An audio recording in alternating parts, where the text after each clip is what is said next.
Well, can the Congress catch up with the BJP as far as the social media wars are concerned? We have Sanjay Jha, who is now a member of the Congress, who joins us tonight from Mumbai first. Sanjay, it's interesting and so ironic actually, because just before this, we were talking about the silence of the top leadership of the UPA, and here is the UPA trying to reach out and be more communicative. No, absolutely. Why not? It's better late than never. And I do believe that, I remember in the 2000s when the internet wave first began, Nidhi, everybody used to talk about the first mover advantage. It doesn't exist anymore in the world of Web 2, where social media is center stage. So out here, you can get exponential growth. The catch-up period can be very, very narrow. And one of the reasons why the Congress is actually getting a lot more aggressive and more bullish on social media is not just about looking at an electoral gain.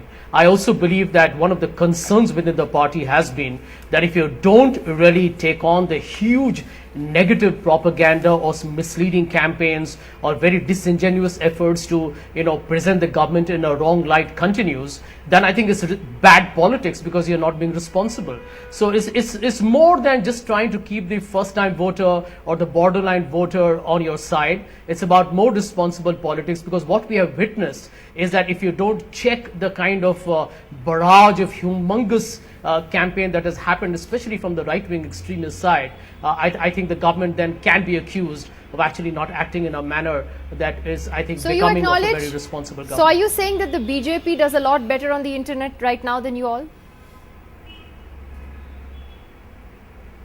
Nidhi, I'll give you an example. I concede to the point, and I'm saying so publicly on your channel, that the BJP has always been ahead of us on the technology absorption curve. I remember in 2004, I was sitting and having a meal when I suddenly got a call from, guess who? From the Prime Minister of India, Atal Bihari Vajpayee. I heard his persuasive call for 10 seconds. I disconnected. So did India. Because it's not just about technology. I think end of day, Bharatiya Janata Party lost the 2004 elections, not because it was not ahead on the technology curve. You are ideologically a rigid party. You still have obscure views in terms of how India needs to go forward. You're still stuck in that old Ram Mandir obsession. And more important, people hadn't forgotten the horrors of 2002. So technology can take you far, provided you got a core quality message on which you want to ride your campaign. I'll let Mr. Chari respond to that. No, I think it's very good that the Congress party is finally catching up with it. And this is, I don't think this is a kind of race. I don't want to make it out as a race between the Congress party and the BJP as far as technology is concerned. And it's all right. I thank Mr. Jha for admitting that the BJP has an edge over all these things. But it's not that we are going to have that edge forever. So let the Congress party come, let the Communist party come, let all the political parties come on the social website, and let them really populate it with all kinds of information.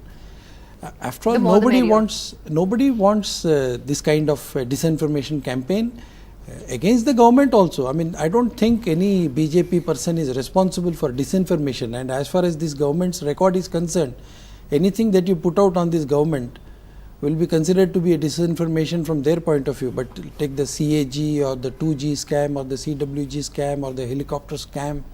If he thinks these are all disinformation campaign, it's a different issue. But okay, it's good that they are all going on to the Twitter and the Facebook and all the kinds of social media. It is good in a way. I think ultimately, if it strengthens our democracy, it is good. Okay, so let me ask the people who are very active on social media on Twitter. Sadanand first. You think the Congress has a lot of catching up to do, or that except for Shashi Tharoor, do you think yes the rest of them need to do more? Yes and no. I think at an individual level, several congressmen, in fact, are quite adept tweeters. Shashi Tharoor has the largest following of any politician. I think Ajay Markan is quite a deft tweeter. I think you have trouble also because you have individuals. No, you have individuals in the Congress party who use Twitter very effectively. I think the problem for the Congress lies in the fact that they don't have a great grassroots following on Twitter. You're sort of the mass of people on Twitter, and I don't think this is some grand conspiracy. I just think the mass of people on Twitter are people who tend to be educated, tend to be middle class, tend to have views that are probably a little bit closer to the BJP's. And in this moment, because there's an oppositional voice and Congress is in government, they are particularly charged. So I think in terms of the grassroots, Congress has tremendous catching up to do. I think in terms of elites, I think Congress can already go toe-to-toe with the BJP. Mr. Prasad, because you're an avid, what do they call you all, tweeter? everything. No, I'm quite skeptical of this Congress story on social media. I mean, there's a lovely Sanskrit saying which is Vinasha Kale Viprita Buddhi, and I think what you're seeing with the Congress is really that. I mean, regardless of the spin Mr. Jha puts on this issue, let's not forget that the Congress has done the most. This government of UP has done the most to clobber social media. Facebook, Google, every damn thing has been blocked, and so the irony pre-screened, again, etc. So I think it's ridiculous to think that the Congress is going to walk away with this. But that said, I think the Congress lacks a decisive thing that the BJP has. It doesn't have a single unifying figure. It doesn't have a single unifying theme, and of course it's had scams and scandals tumbling out every single minute of the day. So I think it'll have a big issue getting forward with this, and it's come too late. And if you look at the way in which both television, state-controlled television, and now social media is being used by the Congress, you can basically sense general elections creeping up on you. And this is typically Congress-style politics, which is just before the election you get a little very active about everything, and frankly it takes you nowhere. You think it's too late? Before I get Tavleen to come in on that, Sanjay Jha wanted to respond to that. Sanjay, I mean, these are the people who are on Twitter all the time who think it's just too little too late, or most of the time. even while we're on this show, they're busy on their Blackberries. Yes, Sanjay. No, I really don't know where. I haven't really seen Krishna Prasad on Twitter unless he's talking about the Outlook website. But the principal point is in technology. And the biggest differentiator between the Congress and the BJP that I think a lot of people on your panel perhaps haven't fathomed is that the BJP is organized in a sense of having people who are paid to actually tweet.